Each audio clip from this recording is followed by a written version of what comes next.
Salam santun pembuka bicara, selamat datang untuk kita semua. Assalamualaikum warahmatullahi wabarakatuh. Terima kasih kepada kita semua yang telah menyempatkan waktunya untuk hadir pada siang hari ini dalam acara yakni menyebarkan pemahaman dan penerapan pengalaman budaya positif. Adapun rangkaian acara yang akan kita lalui, yang pertama adalah pembukaan oleh protokol yang mendadak sedang berlangsung. Acara selanjutnya adalah menyanyikan lagu Indonesia Raya. Ya, itu hadirin dihadapkan untuk berdiri.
Hadirin silakan duduk kembali.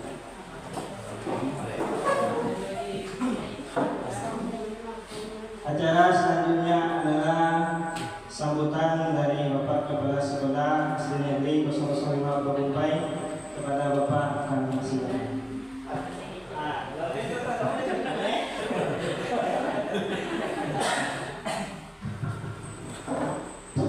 Bismillahirrahmanirrahim. Assalamualaikum warahmatullahi wabarakatuh. Alhamdulillahirabbil alamin. Salatu wassalamu ala asyrafil anbiya'i wal mursalin wa ala alihi wa sahbihi ajma'in. Rasulillahi ajma'in. Amma ba'du. Yang saya hormati panitia penyelenggara workshop menyebarkan pemahaman dan penerapan pengalaman budaya positif. Terusnya yang saya hormati Bapak Ibu guru yang berkesempatan hadir pada siang hari ini, walaupun kita dalam keadaan sudah mengantuk. Ya Bapak Ibu ya? Karena jam-jam sekarang ini adalah jam mengantuk. Tapi tidak apa-apa, kesempatan untuk mengikuti workshop ini.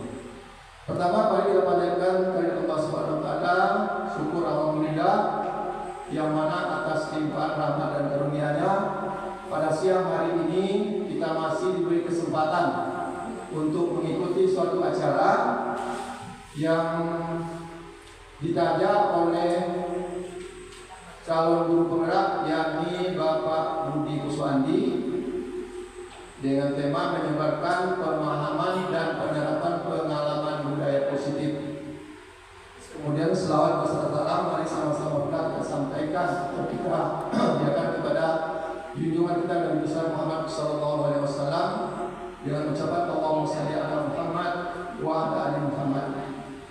Bapak Ibu yang saya hormati, kalau kita lihat di kurikulum Merdeka ada suatu istilah itu berbunyi jadilah perintis bukan pewaris. Jadilah perintis bukan pewaris. Artinya apa? Kita sebagai seorang pendidik ataupun sebagai seorang guru harus bisa menemukan cara-cara baru ataupun metode-metode baru untuk mendidik anak-anak kita.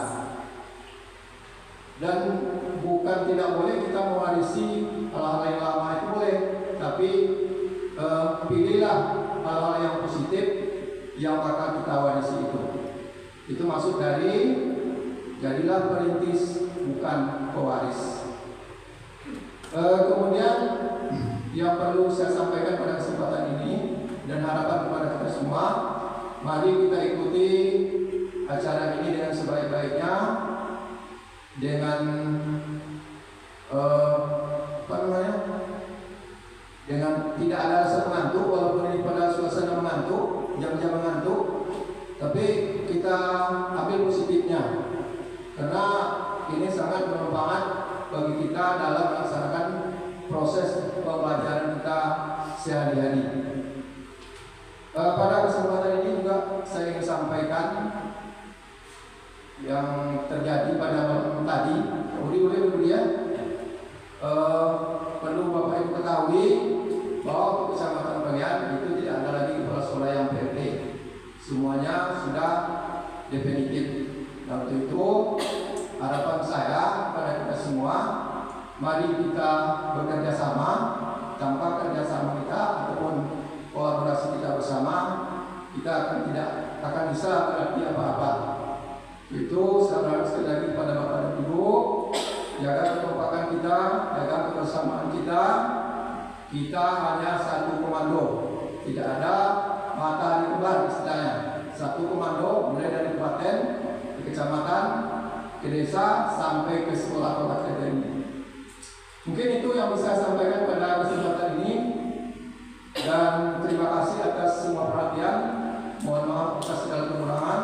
Saya akhiri dengan billahi taufiq wal hidayah. Wassalamualaikum warahmatullahi wabarakatuh.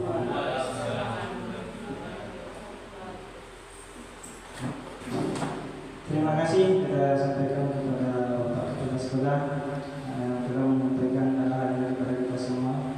Selanjutnya adalah pembacaan doa yang akan dipandu oleh Bapak kita, Bapak Sandoni SPDI. Kepada Bapak kami silakan. Assalamualaikum warahmatullahi wabarakatuh. Al-Fatihah.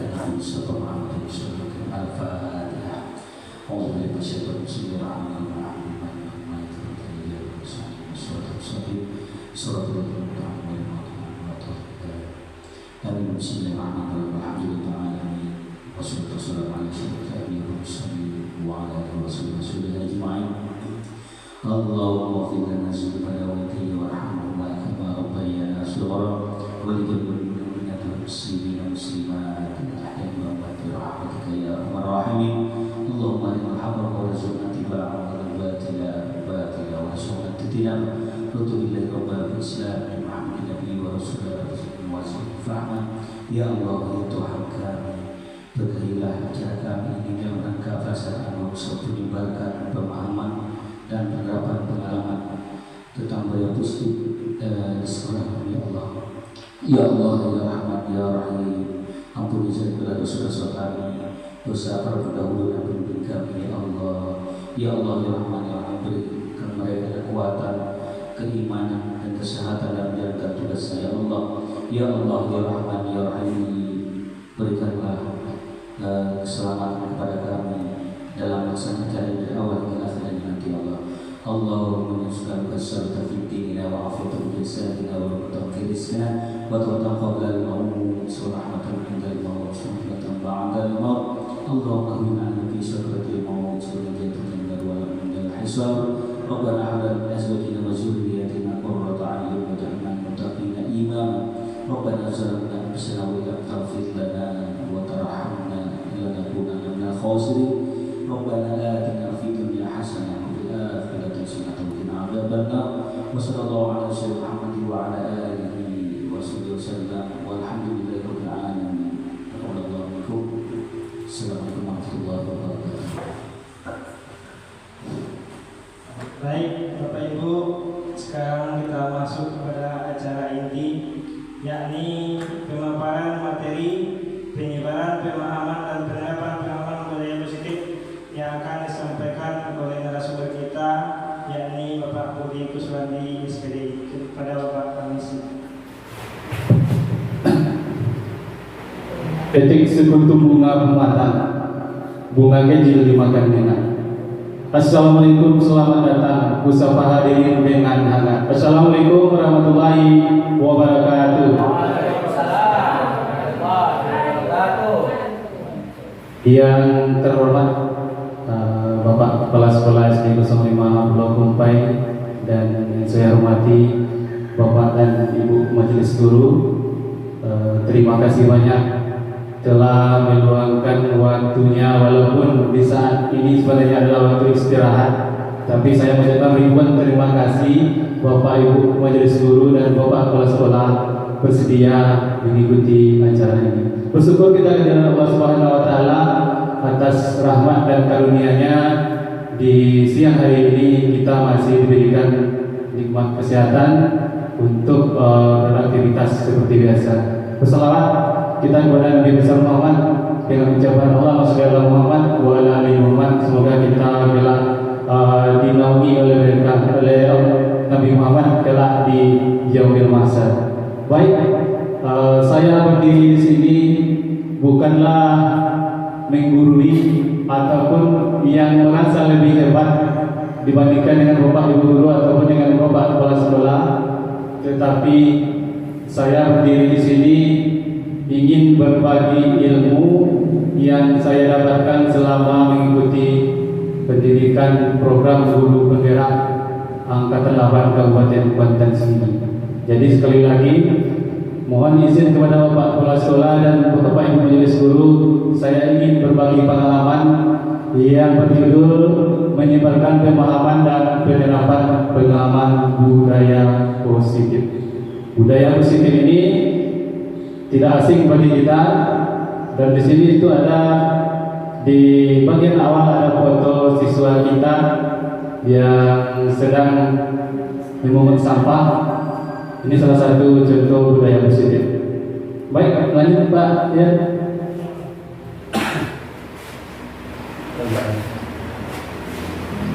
Oke, itu perkenalan untuk fasilitator saya dan PP samping kiri itu saya sendiri. Lanjut. Ini ya. Cakupan materinya ada 7. Yang pertama nanti diawali dengan perubahan paradigma belajar.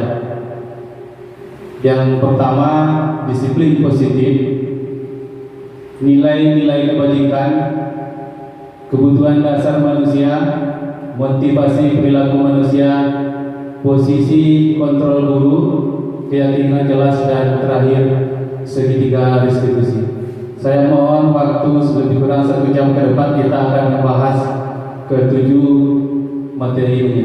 Kita mulai dari yang pertama, perubahan paradigma belajar. Ini perubahan paradigma belajar. Menurut KHD, pembelajaran itu di sini tidak dibilang ya. Pembelajaran itu berdasarkan kodrat. Ada 2 kodrat yang dimiliki oleh siswa kita, kodrat alam dan kodrat zaman.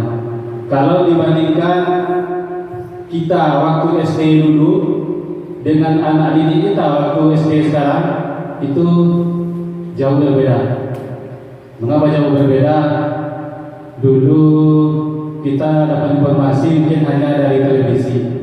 Sekarang televisi terpajang manis di ruangan tengah hanya sebagai hiasan. Iya atau tidak? Ya, hanya terpajang karena kita sudah punya HP Android, Di sini kita bisa menengok apapun di HP Android, ya. Di HP Android kita jarang lagi kita untuk menonton televisi yang ada. Nah, jadi ilmu sekarang sangat berkembang dan ini perubahan paradigma ini kita menganggap pembelajaran itu mungkin hanya bersumber pada kita, tetapi di kurikulum Merdeka ini ada pembelajaran berdiferensiasi. Berdiferensiasi ini adalah pembelajaran yang kita memperhatikan kebutuhan dari anak didik kita. Dan ini perlu kita melakukan asesmen, namanya asesmen. Sebelum kita memulai pembelajaran, itu ada asesmen yang kita lakukan baik itu kognitif ataupun non kognitif. Ini kita lakukan sebelum memulai pembelajaran. Dan selama ini mungkin kita menganggap anak didik itu kuncinya pada kita. Kita bisa ngatur semuanya. Ini pemahaman yang salah. Kita hanya bisa menuntun anak didik, bukan merubahnya secara keseluruhan. Kodrat anak itu dia sudah punya masing-masing. Diibaratkan kertas itu sudah ada garis samar, sudah ada garis samar yang putus-putus, dan kita akan menyambung yang putus-putus itu menjadi sebuah pola. Nah, jadi kita tidak bisa menganggap kita bisa merubah semuanya. Lanjut ke yang kedua.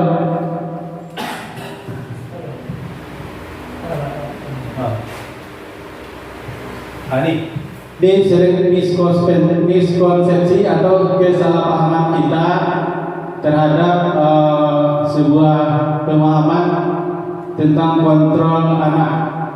Ada yang pertama mengontrol murid, yang kedua penguatan positif dan efektif dan bermanfaat, ilusi bahwa kritik dan membuat rasa bersalah mampu menguatkan karakter anak, yang terakhir orang dewasa berhak memaksa. Ini yang bagian terakhir ini berbahaya. Ya, kalau kita memaksakan sesuatu kepada peserta didik kita yang seharusnya dia tidak mampu, tapi kita paksakan, ini akan berefek yang tidak baik kepada beliau selanjutnya. Jadi disinilah nanti letaknya kegunaan asesmen itu. Kita mengetahui kemampuan anak didik itu si A dengan si B, bahkan anak yang kembar pun itu dia tidak akan mempunyai kodrat yang sama. Dia mempunyai perbedaan walaupun dia lahir kembar, tetapi kodratnya tidak sama. Jadi itu perlu kita pahami dan jangan pernah memaksa kepada peserta didik kita. Lanjut. Ini perubahan paradigma stimulusnya. Kita lanjut aja ke bagian kedua, disiplin. Ini hal yang paling utama di dalam apapun namanya itu, baik dalam belajar, dalam segala apapun bentuknya. Kunci suatu keberhasilan adalah disiplin. Disiplin ini adalah hal yang paling utama yang perlu ditegakkan di dalam sebuah lembaga ataupun di dalam sekolah. Disiplin ini harus tertanam dari diri kita, dari dalam diri kita sendiri, bukan karena takut akan peraturan, takut akan teguran, atau takut akan dapat sanksi. Bukan seperti itu. Disiplin yang sebenarnya adalah dari diri kita sendiri ingin menjadi yang lebih baik, bukan dipaksa. Karena kalau ada kata terpaksa, nanti ada yang sakit hati. Iya tidak, Pak Jen? Iya Pak Jen? Jadi semuanya dari hati kita, ya. Pak Jen. Nih, kalau kita disiplin ini kita berfokus pada tata tertib atau peraturan atau kepatuhan ataupun takut akan hukuman, disiplin ini tidak akan bertahan lama. Karena hanya karena rasa takut dan rasa ingin mematuhi peraturan saja, tidak dari dalam dirinya. Kalau dari dalam diri, saya yakin apapun yang kita lakukan kalau dari dalam hati, hasilnya pasti memuaskan. Maka kunci kita untuk suatu keberhasilan adalah disiplin yang ditanamkan di dalam diri kita, bukan karena keterpaksaan, bukan karena takut, tetapi karena ingin merubah mindset kita ke depannya, ingin menjadi jauh lebih baik dari yang sebelumnya.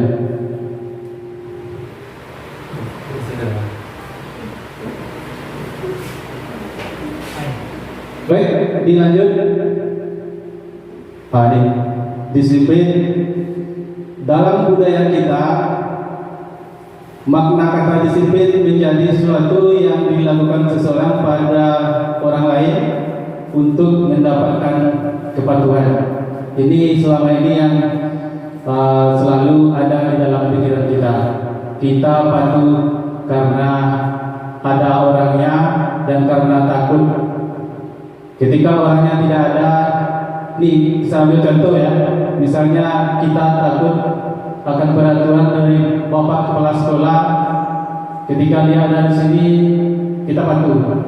Tetapi ketika beliau mungkin ada rapat di kecamatan, kita ambil kesempatan. Kita mungkin datang terlambat atau pulang cepat. Berarti disiplin yang kita tanamkan tadi tidak dalam hati kita, tetapi hanya karena kepatuhan dan takut akan sanksi yang diberikan. Jadi mari sama-sama kita berubah pandangan kita ke depannya untuk disiplin itu benar-benar dari dalam hati kita masing-masing, bukan karena kepatuhan ataupun ketakutan. Lanjut Pak Yan.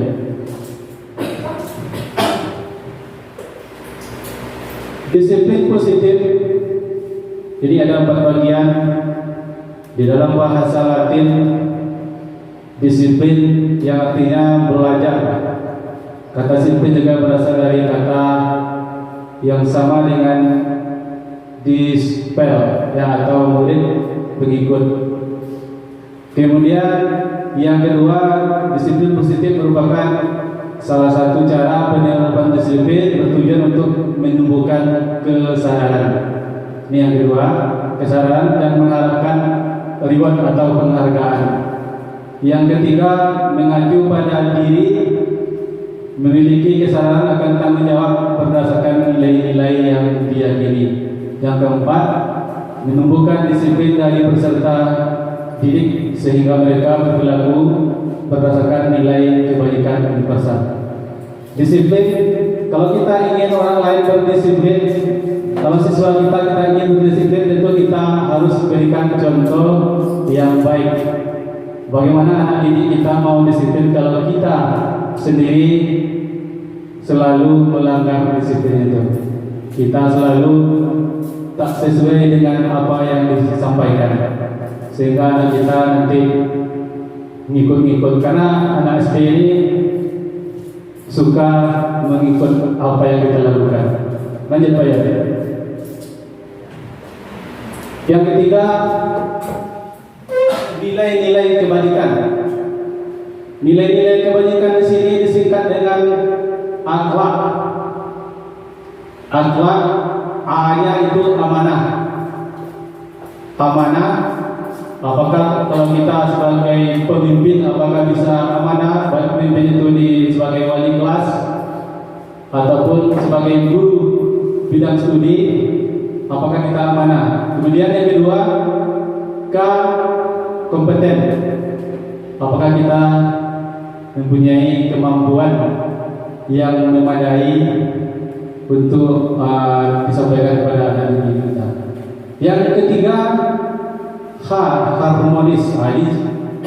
Harmonis ini sudah pasti diperlukan dimanapun, di rumah tangga, di sekolah, di masyarakat, bahkan di bangsa kita ini. Harmonis ini tidak bisa ditinggalkan. Kalau kita tidak harmonis, tentu tidak akan ada rasa indahnya dunia ini. Yang ketiga, loyal. Ini loyal terhadap atasan. Ya, loyal terhadap atasan, menghargai, mematuhi apa yang sudah menjadi kesepakatan di sekolah kita ini. Kemudian adaptif. Yang terakhir ada kolaboratif. Kolaboratif atau kolaborasi ini sangat diperlukan di dalam sebuah lembaga.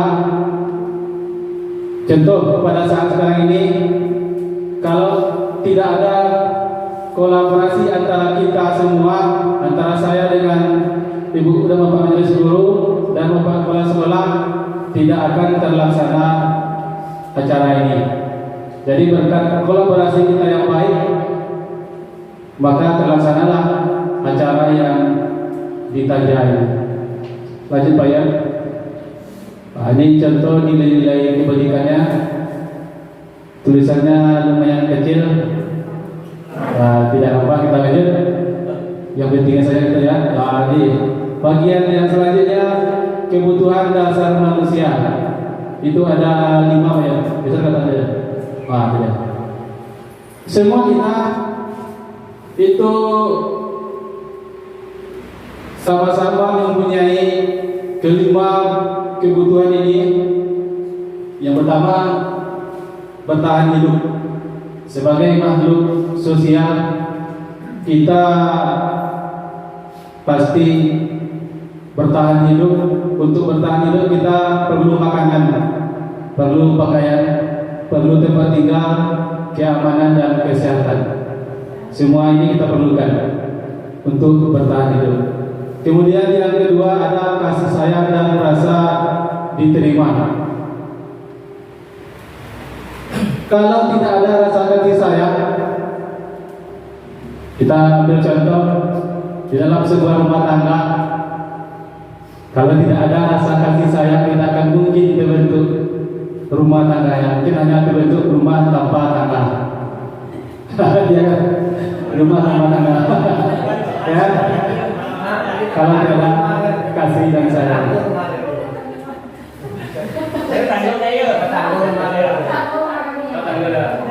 Oke, kita lanjut. Yang ketiga, penguasaan. Penguasaan ini adalah menyangkut harga diri, keinginan untuk dianggap memimpin, berprestasi, diakui dan didengar. Semua kita pasti ingin seperti ini, apalagi dalam pembelajaran. Ketika kita menyampaikan materi kepada anak didik kita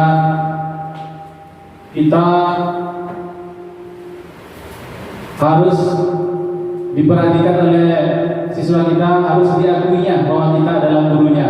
Kalau hal ini tidak ada, tentu tidak akan ada yang namanya harmonis di dalam pembelajaran. Yang keempat, kebebasan. Yang keempat ini, selain daripada bertahan hidup, penguasaan, kita juga perlu kebebasan. Kebebasan seperti apa yang diperlukan? Mandiri, memiliki pilihan, mencoba hal baru.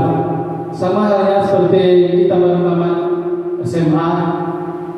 Ketika itu kita akan ada 2 pilihan, bahkan mungkin 3 pilihan yang kita inginkan. Pilihan pertama mungkin ingin melanjutkan ke jenjang pernikahan, atau yang kedua melanjutkan ke jenjang perguruan tinggi yang sesuai dengan kehendak hati. Yang mana nih? Sesuai dengan kehendak hati. bukan paksaan. Kalau ada paksaan, yang biasanya yang namanya yang dipaksa, hasilnya tidak akan sempurna. Selanjutnya yang kelima, kesenangan. Nah, ini sangat perlu diperlukan juga. Tidak serius terus. Kalau kita serius terus tanpa ada humor, bisa-bisa kita stres, seperti yang dikatakan Roma Irama. Kita perlu humor, perlu ketawa.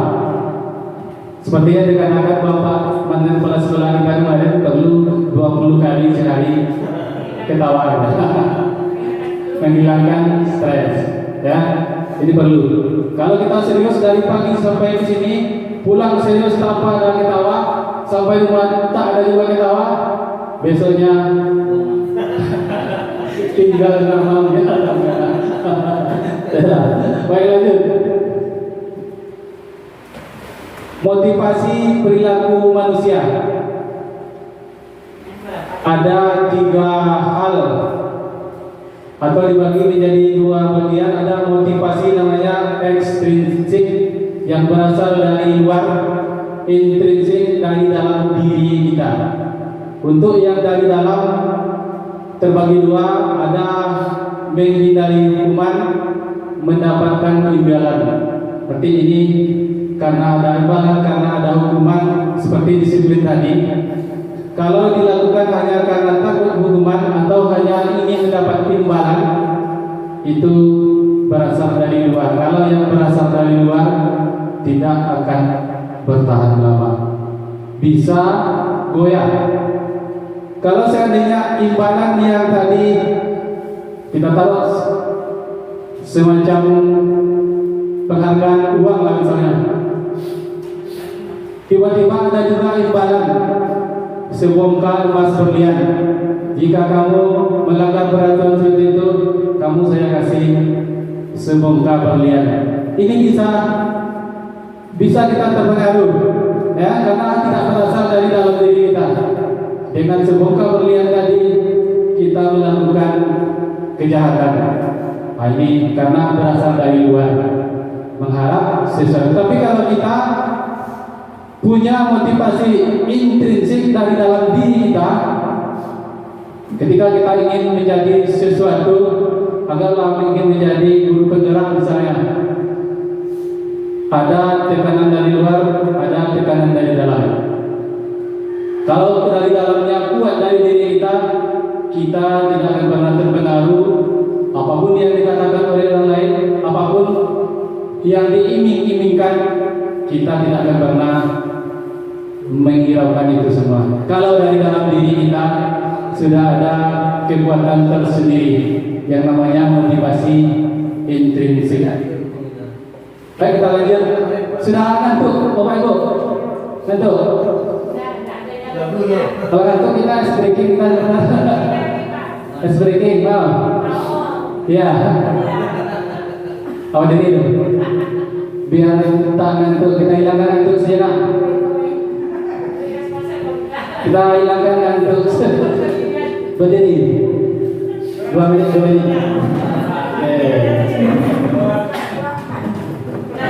Ikuti saya. Saat diputar-putar bertepuk tangan, tangan diputar-putar, tegaklah bahu, tangan diputar-putar, peganglah lutut, digoyang-goyang, digoyang-goyang.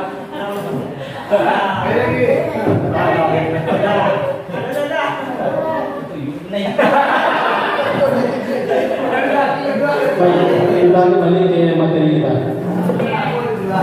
Lanjutkan. Ada 3 hal yang juga mempengaruhi motivasi.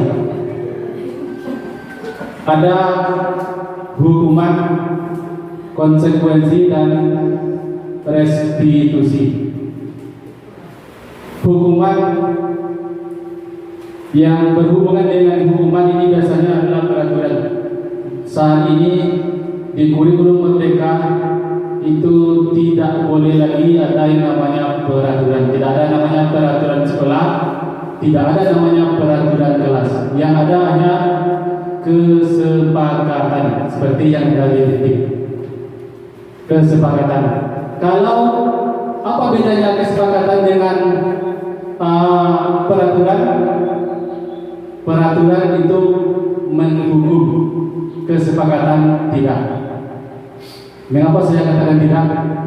Karena kesepakatan itu dibuat berdasarkan kemauan dari yang ingin membuat sebuah kesepakatan itu. Misalnya di dalam kelas. Di dalam kelas itu kita kumpulkan, kita berikan sebuah catatan kecil seperti yang dididik namanya stigma, ditulis sama siswanya di situ, nanti kita lebur menjadi satu dan terbentuklah 5 kesepakatan seperti yang ada di dinding dari apa yang disampaikan oleh peserta didik kita. Jadi apa yang dibuat tidak akan mengekang, tidak akan menghukum. Saat ini tidak ada hukuman yang diperbolehkan di dalam proses pembelajaran. Dari apa yang saya pelajari mulai dari modul 1.1 sampai 1.4 saat ini yang saya pelajari lebih kurang 2,5 bulan, tidak ada yang namanya menghukum anak. Karena yang dihukum itu sama dengan zaman kolonial Belanda. Kalau Belanda yang asal tak mau orang kita bekerja dihukum, bahkan dibuang ke jurang. Ini tak boleh lagi dilakukan di dalam sistem pendidikan kita. Kita harus melakukan ini yang bagian ketiga ini, restitusi namanya, bukan restu ya, restitusi.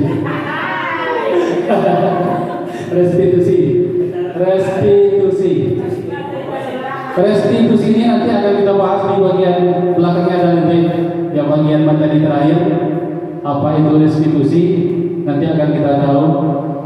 Di sini di bagian-bagiannya ada dijelaskan proses menciptakan kondisi bagi murid untuk memperbaiki kesalahan, proses kolaboratif atau kolaborasi yang mengajarkan murid untuk mencari solusinya sendiri.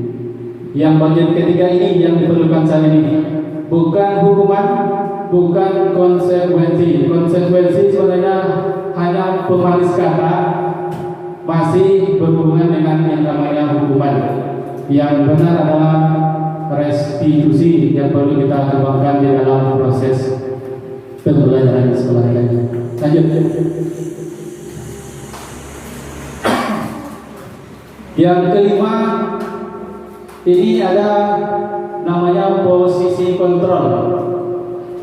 Jadi sebagai pendidik, sebagai pengajar, kita mempunyai 5 posisi kontrol. Pertama ada sebagai penghukum, yang kedua pembuat merasa bersalah, ketiga teman, yang keempat pemantau, dan yang kelima sebagai manajer. Rupanya ada juga kita dianggap sebagai manajer, ya, sama dengan perusahaan. Lanjut. Contoh penerapan posisi kontrol guru. Kasusnya siswa meninggalkan sekolah dalam jam pelajaran tanpa izin, tanpa cabut. Menurut Bapak Ibu, mana yang paling bagus kita lakukan dari kelima itu? Dari kasusnya siswa meninggalkan sekolah dalam jam pelajaran tanpa izin. Silakan dibaca. Pak Jun, Bu Yur, Bu Rita, apakah penghukum atau teman pemantau ataupun sebagai manajer? Sebagai? Iya, sebagai manajer. Sebenarnya untuk yang bagian ketiga, 4 dan 5 itu sudah bagus. Keempat, tapi yang lebih bagus adalah yang kelima, sebagai manajer. Sebagai manajer di sini kita tahu akan kesalahan apa yang telah dilakukan oleh siswa kita. Kita tak perlu membentak, tak perlu naik tensi kita. Ternyata selama belajar ini saya jadi paham, saya sendiri selama ini masih ada sering tak terkontrol emosinya. Ini berbahaya. Rupanya hal ini akan berakibat tak baik pada diri kita sendiri dan juga pada orang lain. Yang baik kita lakukan di dalam sebuah masalah yang dilakukan oleh siswa kita adalah sebagai manajer, bukan sebagai penghukum, bukan sebagai pembuat rasa bersalah, bukan juga sebagai teman, bukan pemantau, dan bukan juga manajer. Mari kita lihat penjelasannya di halaman selanjutnya. Ya. Ini kuis kita lihat aja, lanjut.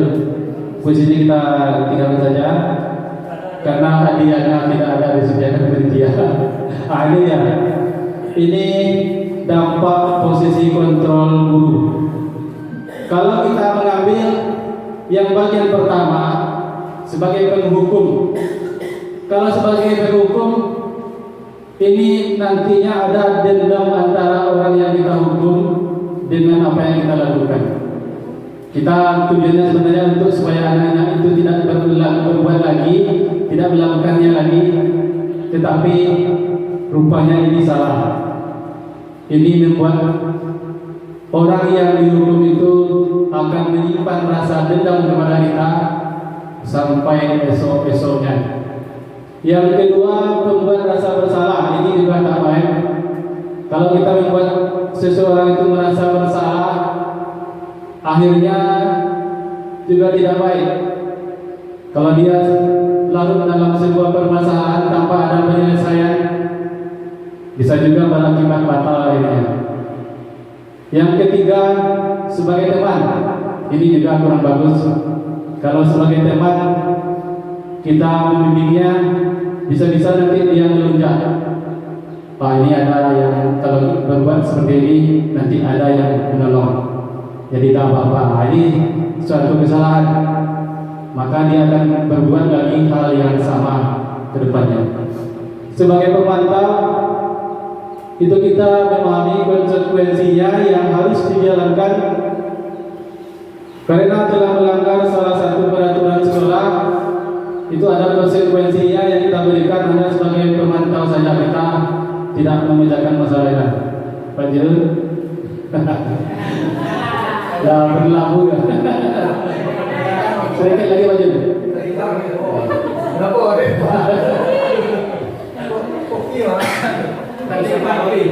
Kopi Anong. Ya, kopi saya ini. Iya. Yang terakhir sebagai manajer, inilah yang sangat bagus sekali. Sebagai manajer, kita sebagai guru itu tak perlu kita dengan menegur anak itu dengan nada tinggi. Kita panggil, suruh ke sini misalnya, taruh aja namanya si Badu, sini dulu lah, dipanggil, ya, dipanggil ke bawa ke kantor, dilakukan restitusi seperti yang sampaikan tadi. Maka tidak akan ada dendam di antara kita. Yang terjadi adalah keakraban dan akan merubah apa yang dilakukan. Baik, lanjut banyak halaman sebelah. Ini yang keenam, pembuatan keyakinan kelas atau kesepakatan kelas. Di dalam proses pembelajaran di setiap kelas itu hendaknya itu ada semacam kesepakatan kelas yang kuat.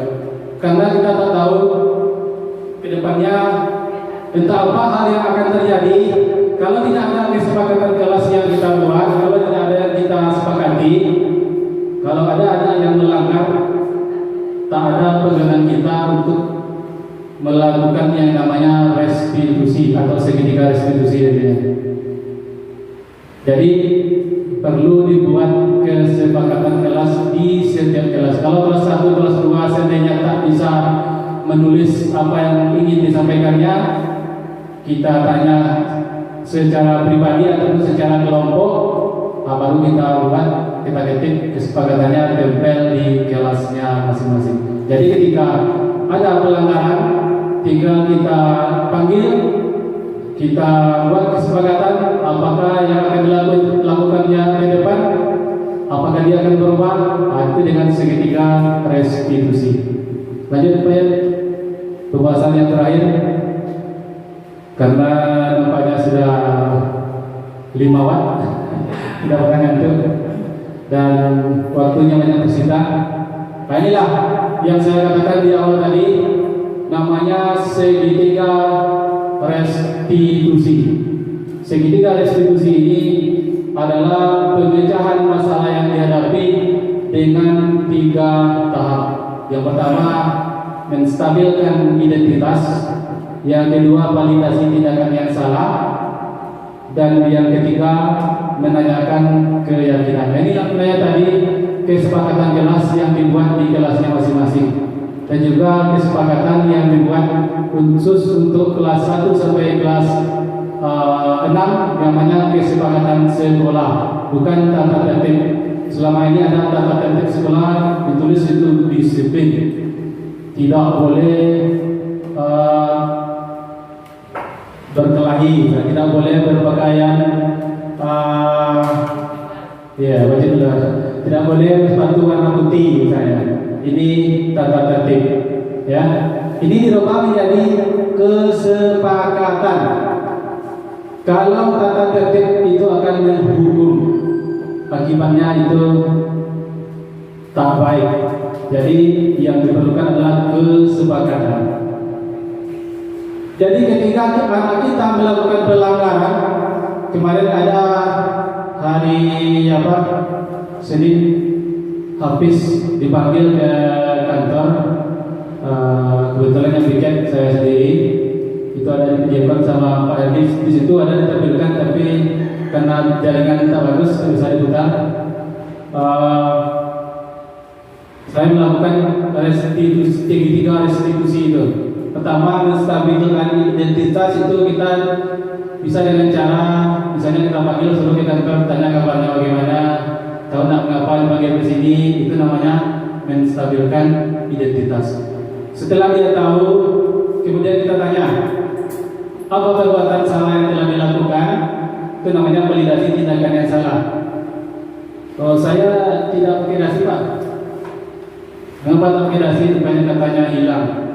Sudah dibeli, digantung di dekat tasnya, hilang lagi, 2 kali hilang, ya itu katanya. Dan dia kemarin akan melakukan hal yang telah dilakukan sebelumnya, ingin membeli lagi dasinya dan ditaruh ke dalam tas dengan cara lain. Kalau kemarin digantung di samping tas, katanya diambil oleh adiknya, sekarang akan dimasukkan ke dalam tas. Mudah-mudahan apa yang dilakukannya berubah dan dasinya tidak hilang lagi. Ini salah satu contoh segitiga restitusi yang dilakukan. Ditanya di validasi identitas dengan menanyakan kabarnya, validasi tindakan ditanya apa yang kesalahannya, kemudian menanyakan keyakinan kedepannya apa yang ingin dilakukan agar tidak terulang lagi. Nah, jadi dia berjanji tak akan terulang lagi, dia akan membeli dasinya ditaruh di dalam tas. Mudah-mudahan ini terlaksana. Inilah segitiga restitusi yang perlu kita kembangkan di dalam proses pembelajaran kita. Jadi tidak ada, kalau ada anak kita tidak bikin PR, disuruh membersihkan WC, disuruh berbaris di depan kelas atau di depan tiang bendera atau dicoret dengan spidol, ini tidak boleh. Ya, yang pasti apa yang kita lakukan itu akan merusak karakter dari anak itu. Ya, yang pasti dia malu ya, pasti dia merasa malu ketika dicoret mukanya, ketika disuruh berjemur di luar, ketika disuruh membersihkan WC. Anak didik itu akan merasa malu, akan timbul rasa minder. Ya, masih ya. Nah, itu yang akan kita ubah. Itu yang Yang perlu kita ubah apa yang dilakukan anak didik itu, mari sama-sama kita berkolaborasi. Tanpa ada kolaborasi antara kita, bapak kepala sekolah, majelis guru, semuanya ini tidak akan berhasil dilakukan. Jadi sekali lagi saya mohon kolaborasi antara kita. Pak Ron, baca merah tapi mungkin ada juga yang masih ada. Ah ya, masih ada. Itu terus. Ini dia.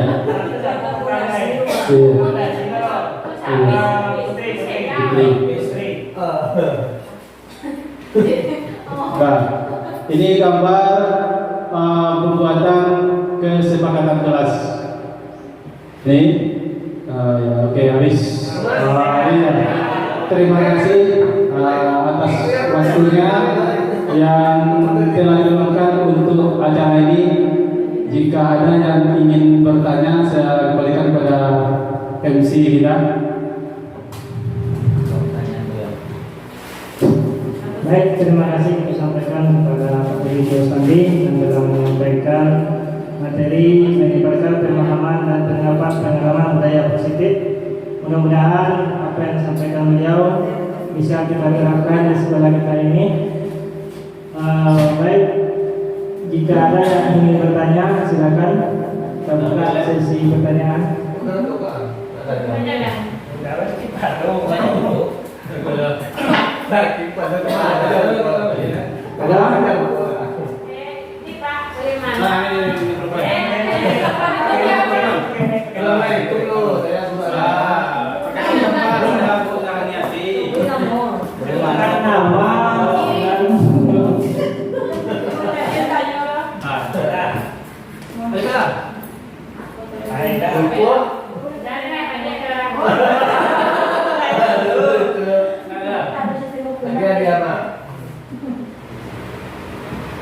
Sebenarnya aku mau kuis dia, tapi aku akan hadiah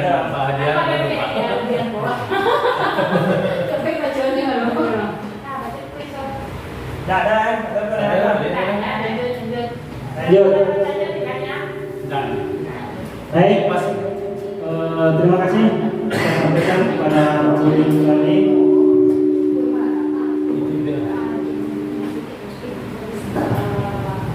yang telah menyampaikan materi pada siang hari ini. Pak Budi Bapantun tadi itu kan Pak, soal Bapantun nama pergi ke hutan melihat gajah, gajah pergi satu rombongan. Jika ada kata yang salah, mohon Bapak Ibu maafkan. Naik sampah dengan kekasih yang cukup, sekian dan terima kasih. Assalamualaikum warahmatullahi wabarakatuh.